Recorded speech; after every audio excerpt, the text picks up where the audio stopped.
Bethlehem marsitu aloen, hampat sa makyanin, kotang mifting te atroy kema, now seni swanena.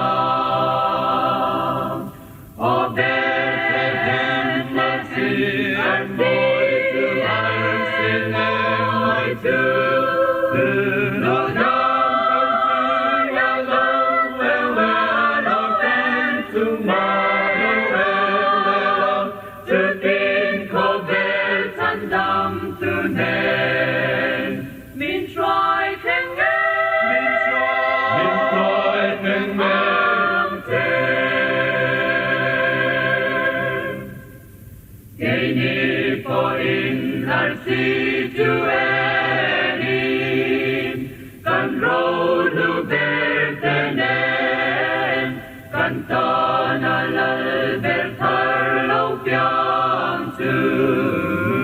Di bay